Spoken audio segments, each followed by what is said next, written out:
Hi, if you don't know me, my name is Erin and welcome to my channel. I live in Windsor, Ontario. I just moved here last July. So if you haven't subscribed already, make sure you subscribe to see what it's like living here. I post vlogs every week, normally a couple of times a week, to show you what it's like, what life's like here in Ontario and Canada. Today I'm going to be getting into the IEC visa process. So I'm currently here on the IEC visa, the 2-year work and holiday visa, and it was a stressful process, I'm not gonna lie, and so I figured I would break it down step by step to tell you exactly what you need to know if you're thinking of applying for this visa or if you're currently applying for it. So let's get into it. Step 1 is going to the canada.ca website and taking the visa quiz. So if you're interested in moving to Canada and you're not sure what visa that you can apply for or what one would be best for you, I will put the link in the description below. So all you have to do is click that link, go over, fill out the really basic details, and they will tell you what visas you can apply for and what one they think is best for you. So once you have completed the quiz and decided what kind of visa you want to apply for, you want to go ahead and create an account. This is really easy. It takes about 5, maybe 10 minutes. All you're doing is putting in your really basic information. You don't really need to have anything handy or anything, just your name, date of birth, stuff like that. Then you have officially started your visa process, which takes you on to step 3. Now you are in the pool. If you're in any of the Facebook groups, which I really recommend that you join, I'll pop them here, you will probably see people talking about the pool a lot. So this is probably like the biggest weight that you'll have in your whole visa. So the pool is basically where you've created your account and you're waiting for a thing called your ITA, or your invitation to apply. So this is the stage right before you're able to apply for your visa, and this is where there's thousands of people waiting at the same stage as you. So there are usually thousands of people in the pool at once, and there are limited invitations to apply that go out every week. But you can actually check every Friday those stats and see how many people are in the pool and how many invitations to apply are going to go out that week. So while you're waiting for your invitation to apply, you're just chilling in the pool, right? It's completely random. It doesn't matter how long you applied or if someone applied before you, it's just luck of the draw. So there's actually steps that you can take while you're waiting in the pool. You should not just sit back and relax and wait for your invitation to apply, because once you get that invitation, that's when the ball really starts rolling. You're actually under a wee bit of time pressure because you have set times to get things submitted by. So this brings us to step 4, which is your documents, which is why I have my phone out here to read them off to you. So while you're waiting in the pool for your invitation to apply, you actually want to get your documents in check, so that when you get that invitation to apply, you're not panicking and under a lot of time pressure. You actually have as much as you can set up so that you can streamline the process and get your visa hopefully as soon as possible. And so the first thing you want to make sure when you're in the pool and you're waiting for that invitation to apply is that your passport is in date. So your passport needs to be in date for 2 years after you're intending to leave home. So if you get your 2-year IEC visa and your passport's only in date for another year, when you get to Canada, they will tell you you only have your visa for a year and you will have to reapply if you would like another year, which is a nightmare. So you want to make sure that your passport is in date for at least 2 years after you're aiming to leave. The second thing you want to make sure is that you apply for a police certificate. I got mine from the ACRO website, and there was 2 options for delivery. There was a really speedy delivery, but I think it was really expensive, but you could get it to you within 2 or 3 days, but the standard one was 5 to 7 days.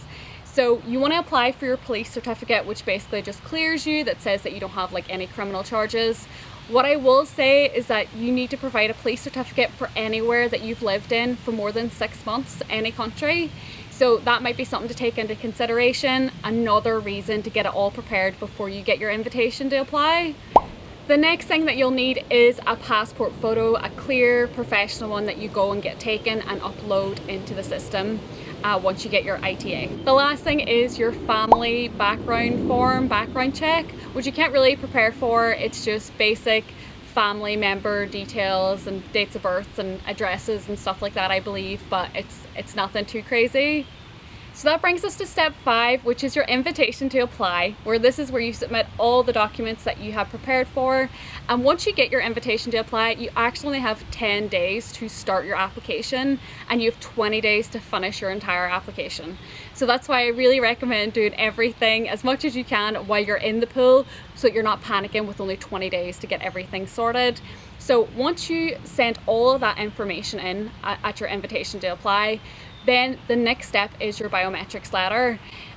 So once you hit submit, it's normally a day, maybe 2 days until you get your biometrics letter if you have everything prepared.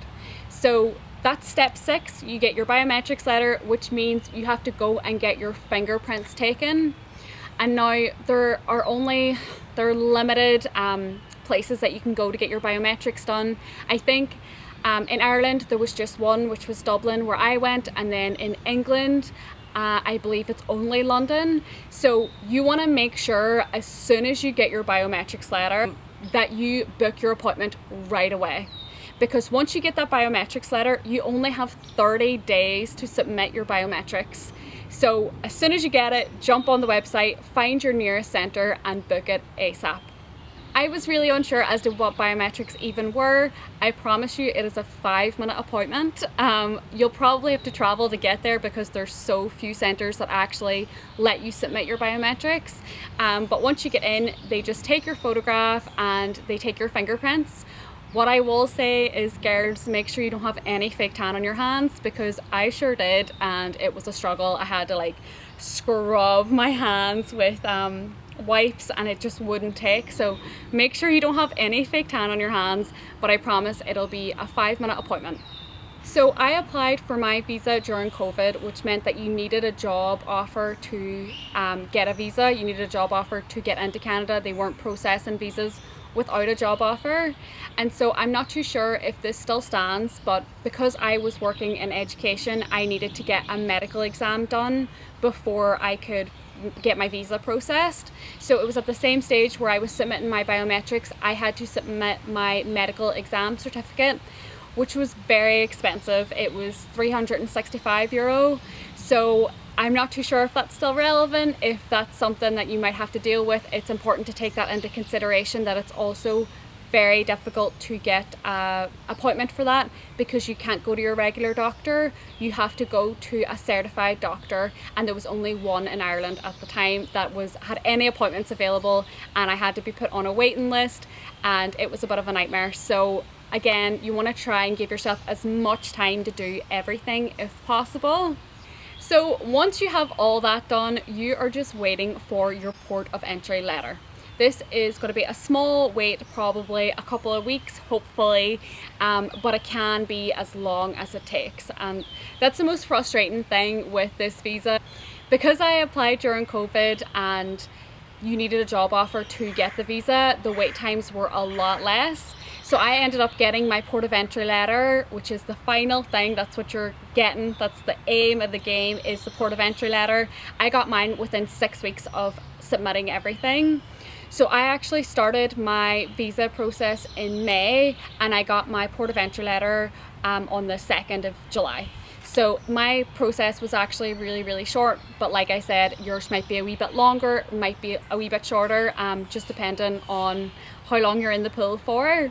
So once you've submitted everything, this is a waiting game. You're waiting for that email to say that your account has been updated, that you have a messenger in your account, or that your status is updated, and you know that that's either going to be that they need more information from you, you didn't submit everything, or your port of entry letter. Once you open that port of entry letter, screenshot it, print it, send it to your friends, email it to yourself, because they are notorious for, once you've opened them, there's a lot of issues into reopening them, and you need that to physically enter Canada. When you land here, that will be what they ask for first. And the port of entry letter is basically just a letter saying that you have your visa and you're allowed to enter Canada. So you want to make sure that you screenshot it, save it, send it to your mommy, email it to yourself, do as much as you can, print it out as soon as you can so that you have a copy on hand and that you're not relying on technology to get back in and access it. And so the final stage then is just getting here. And so whenever you land in Canada, it can be a wee bit stressful because you need to provide a lot of evidence and a lot of documents. So I actually recommend getting a wee folder. I got one on Amazon that just had wee pockets in it. I'll link it actually in the description below. And I just put everything I needed in there and labeled it all so that when I actually landed, I was only talking to the border officer for maybe 5 minutes because everything was clearly laid out. And so you need your passport, you need your port of entry letter, you need proof of funds, which is 2,500 Canadian dollars. And I just got my bank statement. I went to my bank, asked them to give me a statement and stamp it for me, and that was grand. And then you either need proof of a flight home or proof of funds to get yourself home again. So I flew there in July and I actually had my flight for Christmas booked already, and so that was grand. But if you don't have a flight back booked, you just need to have enough money to prove that you could book a flight home if you needed to. Then you also need to have proof that you have health insurance. Health insurance was something that kind of confused me at the very beginning. And so I actually went into the O Canada Facebook group and I just typed in there. That's a great Facebook group. I literally wouldn't have gotten through the visa process without it. Any questions I had, any concerns, I just typed it in and a million people had already asked it and answered it. So I just looked in there for people that lived near me and the kind of insurance that they went for. And so I really recommend doing that and looking around and just chatting to people on that group that are from your local area and seeing what kind of insurance that they went for. And see, to be honest, I kind of just printed out every single thing that I needed for my visa, like in my application, every letter they had sent me, my biometrics and everything, and I just popped it in that folder for worst case scenario. And I believe they don't actually check everything every single time. I don't think they ask for my proof of funds. So it just kind of depends on what border officer you get and what they look for. So I just wanted to be safe and put everything in that folder. But that's pretty much it. That's everything kind of summed up in a nutshell. I understand that it's a really frustrating process and it can be really stressful, especially the waiting side of things. Once you've submitted everything and you're just waiting for that port of entry letter, it can feel like forever. And so if you have any questions or concerns at all, please just let me know in the comments below. I would be really happy to help out. I'm sorry if I missed anything in this video. If I have, please let me know and I'll answer your comments straight away. But I hope that you get your visa soon and I hope that you don't have to wait long and that everything just goes really perfectly for you. But if you made it to the end of this video, thank you so much for watching. And again, if you'd like to see what it's like living in Ontario, make sure you subscribe so you don't miss my vlogs.